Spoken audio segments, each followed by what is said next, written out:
Over the weekend, we have a plethora of mass shootings. Apparently, it's a thing. Apparently, it's a thing. I saw a Twitter thread of all the mass shootings that happened over the last 2 weeks. It was crazy. And the first is I think it was in New York, where some guy came into a country club and just shot it up. Mm-hmm. And then you have this North Carolina shooting where this 40-year-old guy comes in and he's a former vet and he is on his boat with his dog and he just starts spraying into the bar and the crowd and they get him. Yep. And then you have this next guy that goes to a Mormon church, blows it up, and just starts shooting random people. Mm-hmm. And they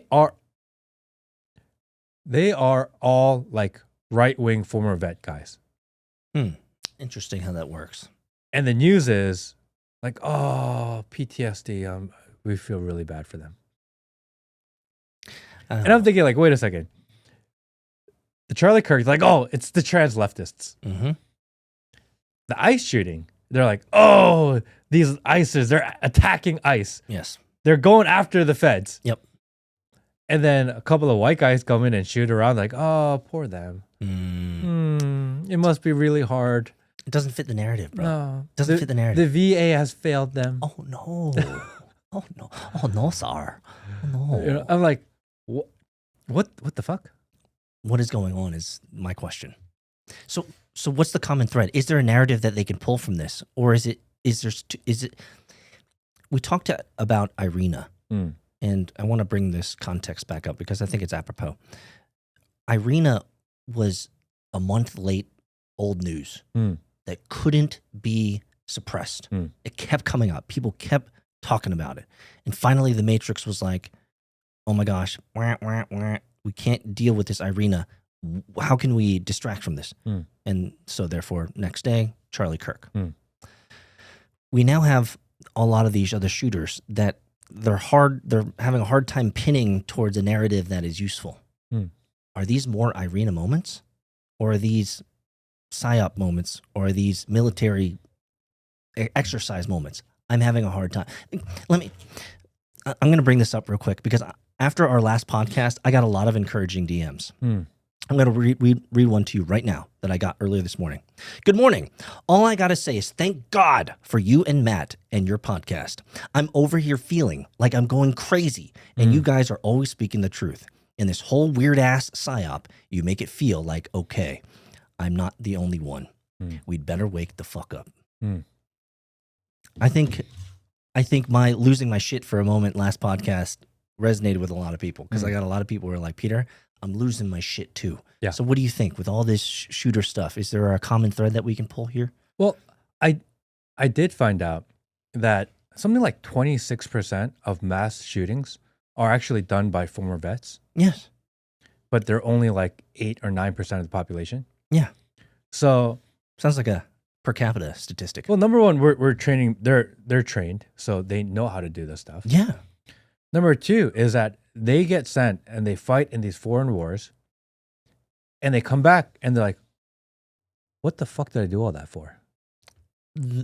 There's the new normal for them is not normal. They're going back. They think they're doing the right thing, which is like the honorable thing to do, but they come back home and they start to realize that they just shot at a bunch of people, and it was not for democracy. It was not for freedom. It was not to free people. It's not to help people, but to serve the political agenda and personal interest of the people that sent them there. The oligarchs, yeah. And they're waking up going, what the fuck is going on? It's a rude awakening. It really is. I've talked to some vets who've gone through that, and the awakening is more than jolting. It's like a complete dissolution of the identity that you thought you had. And I don't blame these vets. It's not your fault. It's not their fault at all. They were played for the naivete, right? The military game and the military narrative and going and putting into the militaries. The narrative is strong, man. I mean, the one guy in North Carolina, what's his name? Nigel Max Edge. He had all these lawsuits against different people, and he was talking about like they sent me here to do this, and I had to kill these people, and they said that he was like schizophrenic. this guy just at the edge.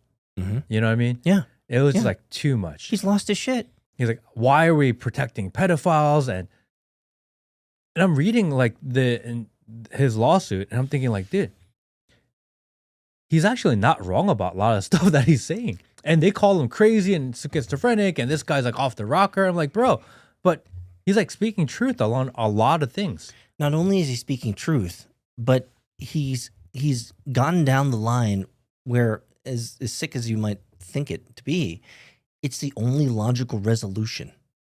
Like, think about it. If we put it into a 1, 2, 3, 4 game plan, it looks like this. I was hopped up on hopium, excitement, and American pride. So I went into the military. They told me to do things that were against my conscience. I ended up killing women and children. Terrible things. I came back. I realized that, well, shoot, the people that sent me there are not really good people. And they're actually terrible people. Number 4, nobody's listening to me. Nobody's listening to me. But all I know is that I was sent to kill women and children by bad people. So guess what? They gave me some skills. I'm going to John Wick that shit. Like no cap. That's the 4 phase. I've actually thought about this. That's why it's so easy for me to, because like, how do you wake up from the bad dream that is, I was sold a bill of goods. I ended up taking people's lives in their country. Like, when you flip that script and you say, what would it look like if there was a, let's just say, foreign national that came into your area with a bunch of his homies, with a bunch of really expensive military gear, and started going house to house, kicking down doors and shooting people in their beds? That's essentially what we're doing over in the Middle East right now. Like, you know this. You know this. So how do you wake up from that reverie? How do you wake up from that bad dream and realize that you're actually the bad guy? Brother, SSRIs, like, I get it. I mean, do you remember the January 1st? We had the guy that rolled through the street in New Orleans, vet. We had the Trump Cybertruck bombing, vet. We have the shootings over this weekend, vet. So, could I go so far as to say there's a bad pattern that's emerged, which is we have people who send our military men to go kill other people. They come back scarred and traumatized for life.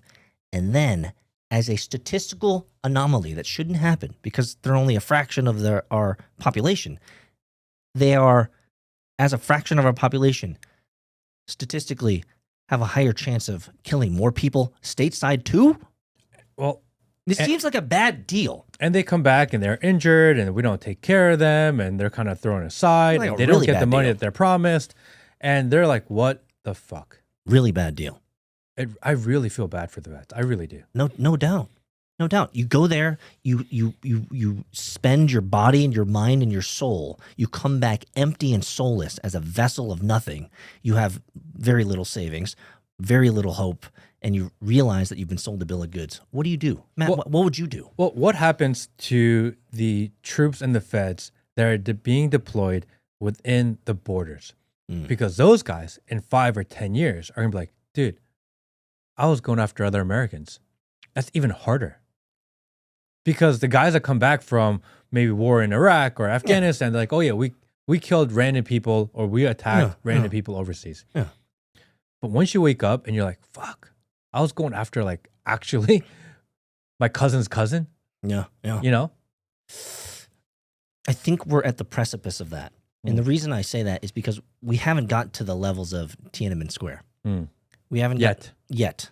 We haven't gotten to the levels of the Uyghurs, right? We haven't gotten to the levels of Israel, Palestine, or Ukraine. We haven't gotten there yet, right? Where there's infighting and there's shooting and there's random shootings all the time, and you don't know who's a Fed, you don't know anything. We're not there yet, but man, I tell you, it seems like we're on the precipice. Yeah. Because the beginning of this entire podcast was the Feds moving into all these cities. It seems to be a common. It seems like the entire game is a bad deal. Our money goes to people to kill other people. They come back and they kill our people. Is there any winner in this? Nobody wins.